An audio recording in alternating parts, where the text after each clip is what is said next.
cho nên mà chủ tịch cũng có mong chia là chả bây giờ ấy tàu rằng cứ chịu lo lên đi thế thì mà bây giờ thì chơi ấy itu ni lama cewek itu ni cewek itu ni le beni mana motor tu ni lama cewek macam sini cacing tak merisa tu ibu oli beli ibu macam mati dah kunci mana ni kan ni taloi lulu tay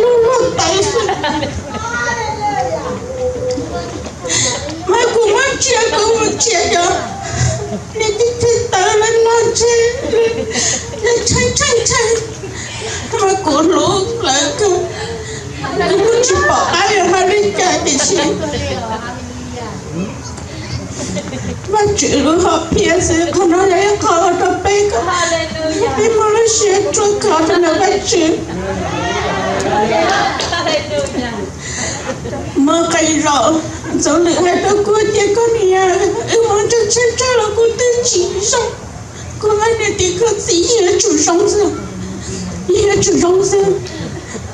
thôi thì mà chuyện từ đó chẳng đâu là sợ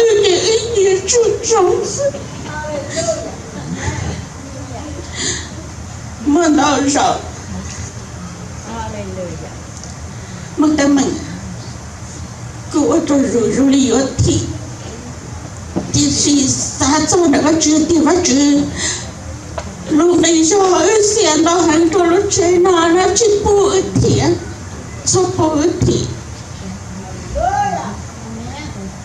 bắt chưa cô ba chỉ bố ở thì nhưng mà sao là mà ấy cô tự mình có gì chứ sao ở lúc xe mẹ tôi bắt chưa Baik sama yang ikut sakit cari tahu lah itu cinta masa itu wajib baik kat minum tu wajib tu dah cuma lah tak ini sampai kau hari nasi di sini ini dah orang ni TV na ni dah berjalan ôi trời mang chết rồi bỏ cô hai đứa cứ tôi liệt thì nhau này nó chẳng nó thì thế khó nhưng chuyện kia lên cô chuyện nhà hai cô tiền không có đại chùa hai đứa cô đi chim bón này cô mang cái kia lo cô mang cái kia nó là cái gì cả mà ôi nó rồi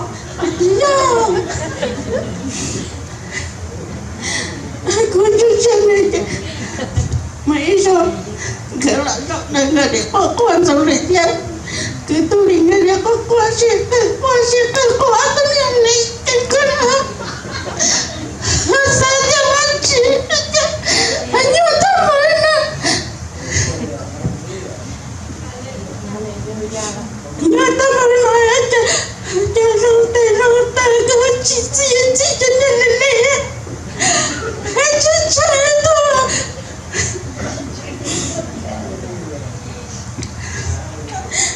thế gì thế rồi bây mà thì bây giờ chủ tàu ở đây giải nên nhau nên là đâu vậy chứ cô chỉ nhớ tiền nên chỉ mà và chỉ tin này và chỉ tin này mà ở lại sang để gì và chúng mà bây giờ sẽ cho cả cái khai đó là và chỉ sẽ em khai rồi mà nhau là bây giờ tàu chỉ là tàu rất là chưa lấy trả ở nơi sẽ đã cho giá ở và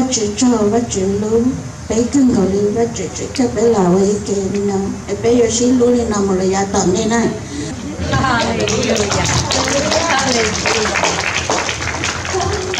Hallelujah Hallelujah Yalo giống được các bạn sở tìm nó tú lì nhau từ tú lì nó theo và sở tiếp là sở đây là sở tìm nó Hallelujah Hallelujah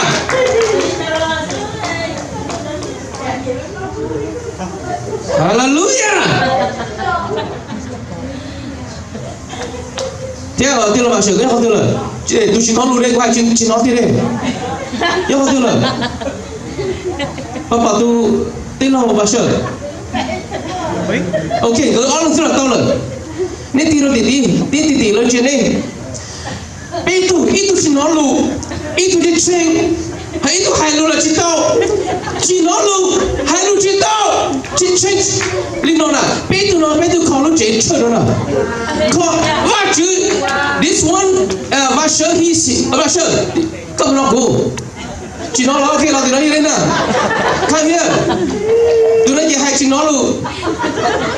this one cannot hear this one has this one is trembling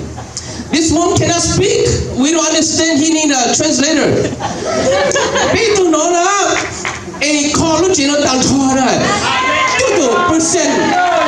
gửi họ cho đi nhau đó gửi họ bây giờ nó cho họ lười chỉ muốn chỉ năng là bây giờ chỉ muốn chỉ năng là nó muốn chỉ năng dùng nó sao cho chỉ năng chút khó khẽ ta đó cho bây giờ nó sẽ cho nó nhau đi để tuổi nên gì mà lúc khó lúc chỉ nó basement thing everything to the bathroom kitchen everything cho nó là AC ya biết tụi nó sao nào tụi nó hay chỉ to tụi nó tụi nó chỉ nói luôn nên cho nó chỉ thải nó có kia nó thải cho hai là chỉ nữa tụi hai luôn chỉ to tụi nó chỉ nó tụi nó hay cứ nó à ta đi anh nói thì hả tụi nó hay thì khó nó chỉ nó chỉ cũng một example hay thì phát chữ không tờ sĩ cho nên mình ai sĩ cho nên thầm đà sĩ cho nên chỉ muốn cho em bắt chỉ mà muốn luôn cho hoàn tao là cũng sao sai cả đó cũng một example hay thì phát chỉ sĩ cho nên thầm đà cho nên tôi chỉ tao nên sao để bắt chỉ tao để sĩ cho được cơ nên chừng nên cho chừng bắt tao cha those people we think that can help us couldn't help us but those people we think that cannot help us no God use people like this to build this whole place inside outside you know the example how the share of the thing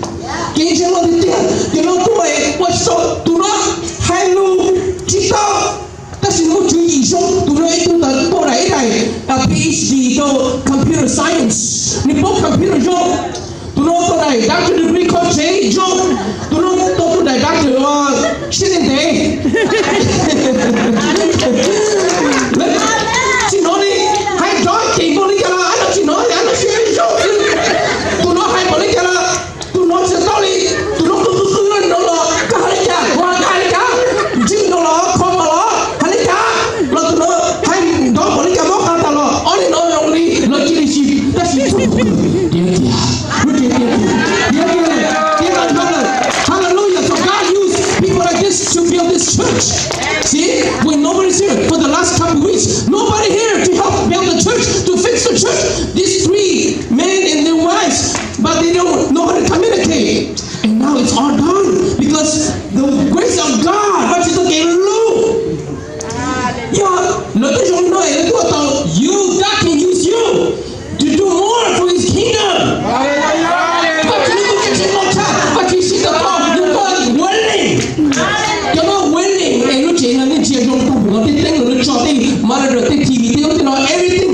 People know color, you know. People don't know. For example, how do you know? What's the shit? You mean Tamada, you know? A baby Tamada, no. God can use us, and we're willing to do great, powerful things in the name of Jesus Christ. Hallelujah. Hallelujah.